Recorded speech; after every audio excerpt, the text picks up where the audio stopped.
Hello friends, this is Ravi Singh Chikara. I am a final year law student at Campus Law Center, Delhi University. Today I would be addressing a very important question of DU's law students, that how they should write an answer of a problem-based question. Now let's first understand what is a problem-based question.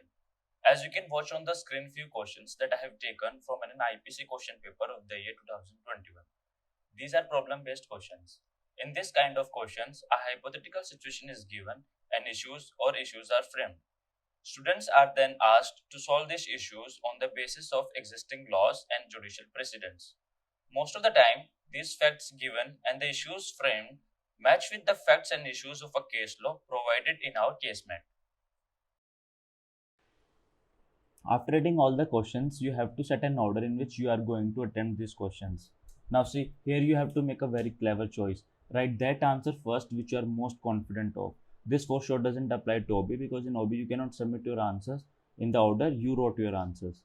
So the reason behind adopting this strategy is simply to impress the examiner from your first answer. Your first answer would be more accurate than others. It would be in good handwriting. It would have more content, or say more laws and case laws, citations, etc.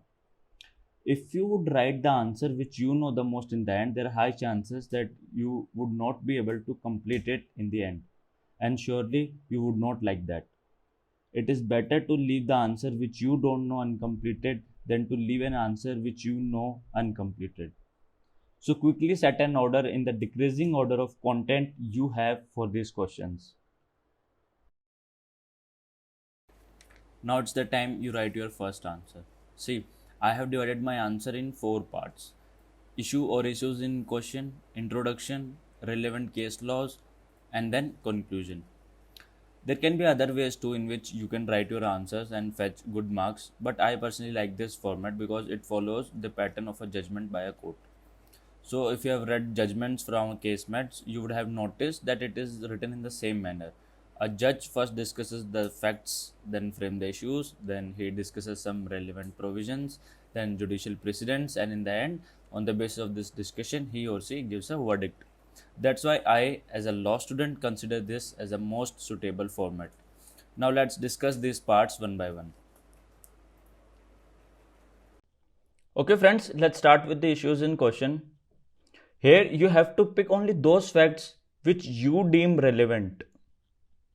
Okay, so only those facts which are required for a law or a case law to be applied upon, only those facts you would write here. And after writing these facts, frame the issues in the clear words and with a black pen. Always remember that you will not find all the issues in the question. Sometimes some issues are hidden in the question and you have to identify them. After completing your issue in question part, you would start a new part, that is the introduction part. The initial few sentences should discuss the purpose and the history of the law you are going to apply. Remember, if the history and the purpose part is not important for your answer, do not extend it too much. 2 to 3 sentences would be enough. And after that, write the relevant provisions. Please do not write the whole section if only a particular clause is relevant for your answer. In company law, taxation law, you would get very long sections and there is no point in writing an irrelevant part. After it, we have the analysis part. Here, you would discuss its essential ingredients and observations made by court in reference to this section and clause. This is simply to convey the examiner that you have completely understood the section and its applications. So if you have more sections to apply the same pattern. Do not forget to write the section numbers with a black pen and thereafter underline them. There is a trick that we have. If you don't remember or don't know the ingredients or observations made by court in reference to those sections or clause, you can write the observations of case law you are going to cite in your answers. But do not forget to change the language. It should not appear to the examiner that you have copied same content at 2 places. Alright, so after completing the intro part, come to the next part, that is relevant case laws. Now write that case law first was facts and issues matched with the facts and issues framed in your question. Although the facts are very much relevant in our profession and very important in fact, but these facts are not much relevant to write in exams because your writing of that case law itself conveys that you have identified that case law was facts and issues are similar. But please write these facts very concisely, like 4 to 5 sentences at most. And then write the issues raised in that case law. After that, write the observations made by the court which are relevant to the issue asked in question. Some cases are very long and you cannot write all the observations. So write what is important and relevant. And then write the final judgment or the order of that court.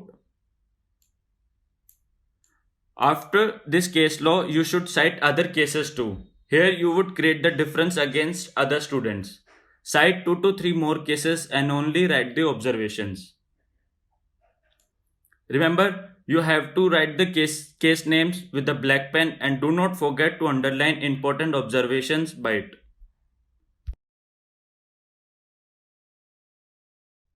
So finally, you are on your conclusion part. See, I believe it to be the most important part out of all because it shows that you have understood the application of sections and case laws you have cited.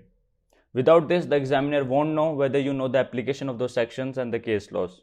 So here you would apply those sections and the case laws that you have cited in your answer to find a final solution.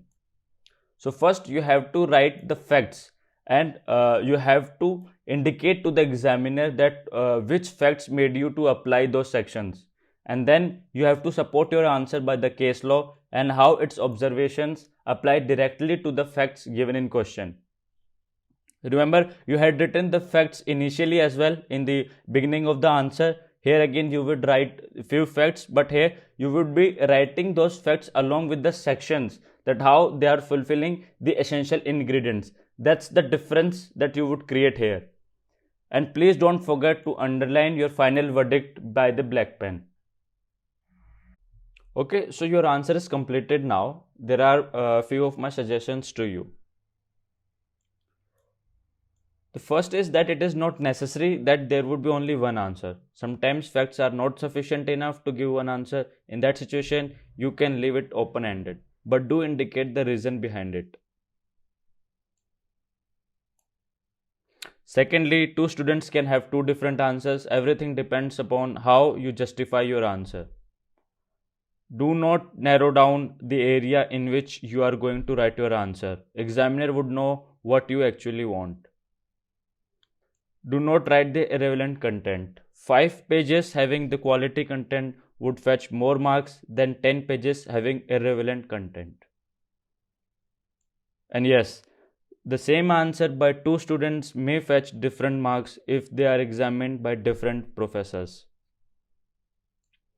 Use Dukki for an overview of case laws and sections. Your primary sources should be Bayrecht's books and commentaries only.